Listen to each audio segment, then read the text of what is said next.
Nas últimas semanas, vimos aí o time de Cristiano Ronaldo ficar fora do Super Mundial de Clubes de 2025, já que o Al Nassr foi eliminado na Champions Asiática. E agora quem também está fora da competição da FIFA é Lionel Messi. Ontem o Inter Miami perdeu para o Monterrey pela volta das quartas de final da Conca Champions, e assim eles foram eliminados da competição. Isso também acabou com o sonho de disputar o novo formato do Mundial, já que essa era a última chance do time norte-americano de conseguir uma vaga. Na ida, sem Messi em campo, eles tinham perdido por 2-1, e ontem na volta com o Messi em campo, eles voltaram a ser derrotados, dessa vez por 3-1. Então, meus amigos, a única chance da gente ver Messi e Cristiano Ronaldo no novo formato do Mundial de Clubes da FIFA, o Super Mundial de 2025, é caso ambos troquem de times, tá?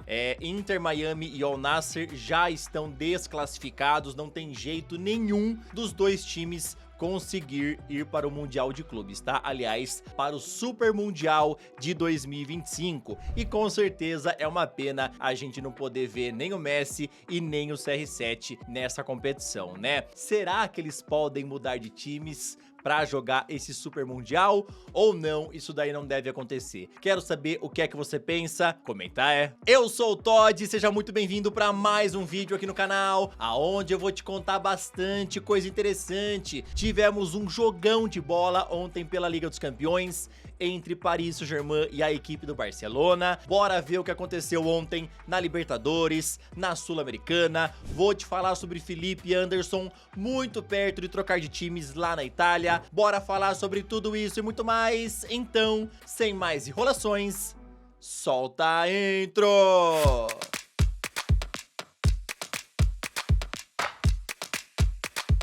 Ontem, pela Copa Sul-Americana, o Red Bull Bragantino visitou o Racing e perdeu por 3-0. Essa é a pior derrota do clube neste ano de 2024. Lá no Beira-Rio, ontem o Internacional decepcionou a torcida e ficou apenas no empate sem gols com o Real Tomayapo. Esse é o quarto empate consecutivo na temporada e a noite colorada terminou com vaias e muito protesto lá no estádio. Fortaleza recebeu o Nacional Potosí em casa e atropelou, conseguindo uma vitória por 5-0. Assim, o Leão do Pici retoma a liderança do grupo D com 6 pontos. Pela Copa Libertadores, tudo ia caminhando por empate sem gols, mas o São Paulo desencantou no fim e venceu o Cobresal por 2-0.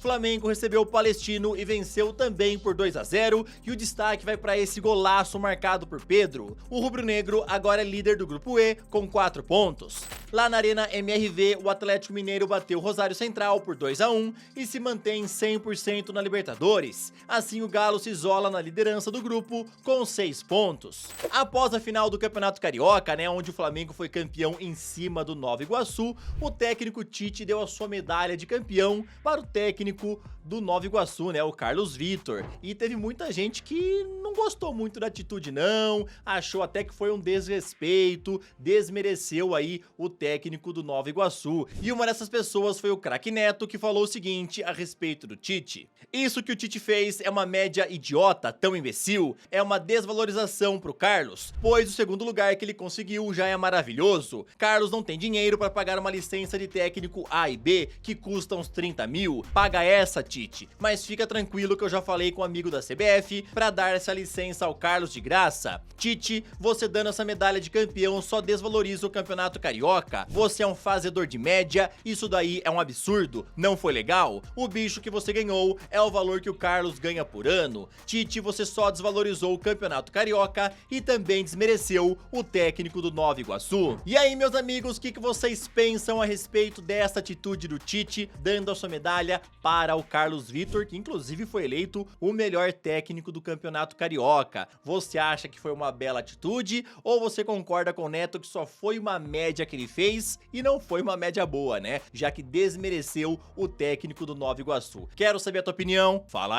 Ontem a Conmebol anunciou que a final da Copa Sul-Americana deste ano será realizada em Assunção, no Paraguai, porém o estádio ainda não foi definido pela entidade. Essa será a segunda vez que Assunção receberá a final da Copa Sul-Americana desde que a competição passou a ser decidida em jogo único. A Conmebol também aproveitou para divulgar que a final do ano que vem será realizada em Santa Cruz de la Sierra, lá na Bolívia.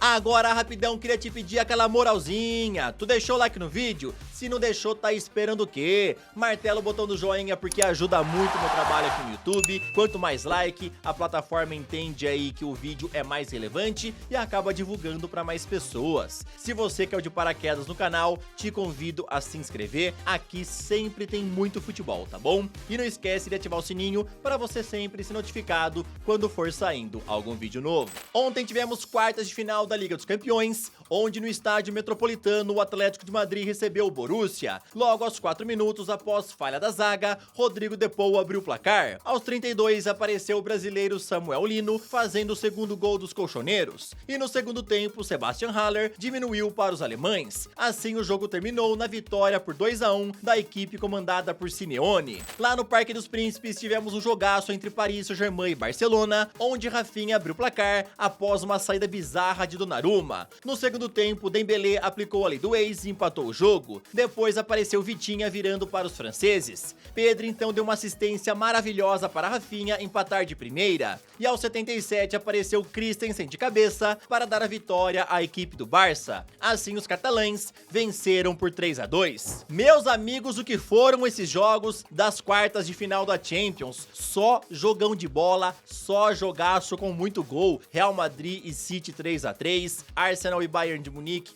2-2, Atlético de Madrid e Borussia 2-1, Barcelona e Paris Saint-Germain 3-2, só jogão de bola. E também o que foi a assistência do Pedri pro segundo gol do Rafinha, né? Que assistência maravilhosa, que assistência milimétrica. Eu quero te lembrar que hoje não temos Liga dos Campeões, né? Porém, temos quartas de final da Europa League com jogos dignos de Liga dos Campeões, tá bom? O Milan recebe a Roma, Liverpool enfrenta a Atalanta, Leverkusen enfrenta o West Ham e Benfica pega o Olympique de Marselha. Quero saber o teu palpite para esses 4 jogos, quem é que vence cada um desses confrontos? Será que o Leverkusen vai conseguir manter a sua invencibilidade diante do West Ham? Comenta Mbappé não escapou das críticas após uma má atuação ontem, já que uns dias atrás ele tinha falado a seguinte frase: "Esse é o momento dos grandes jogadores, estou pronto e como sempre, não vou me esconder".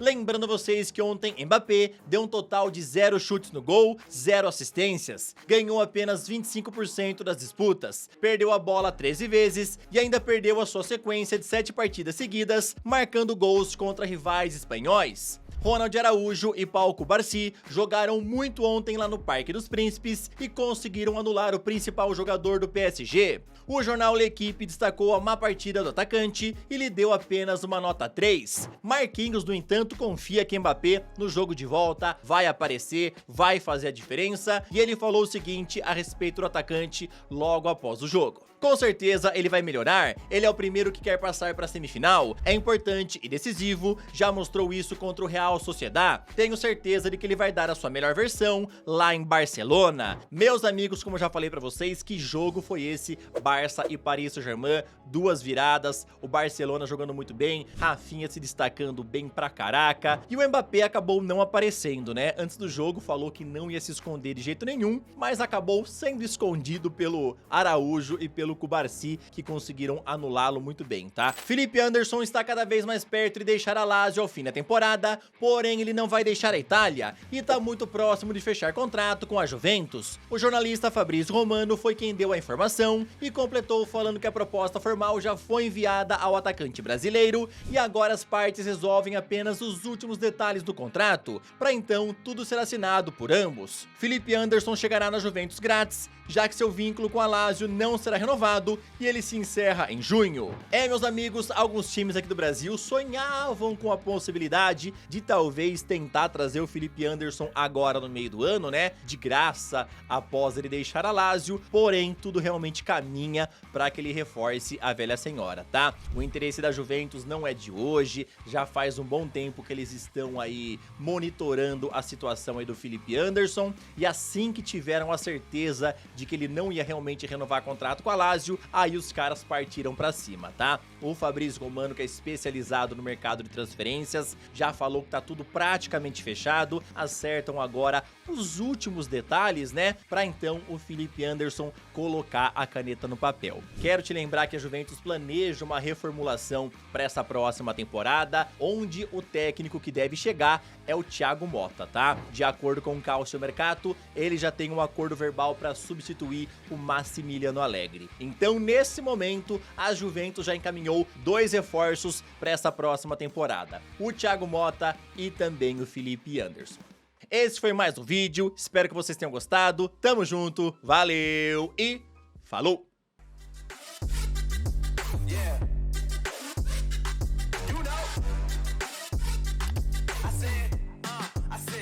It's gonna be a long night.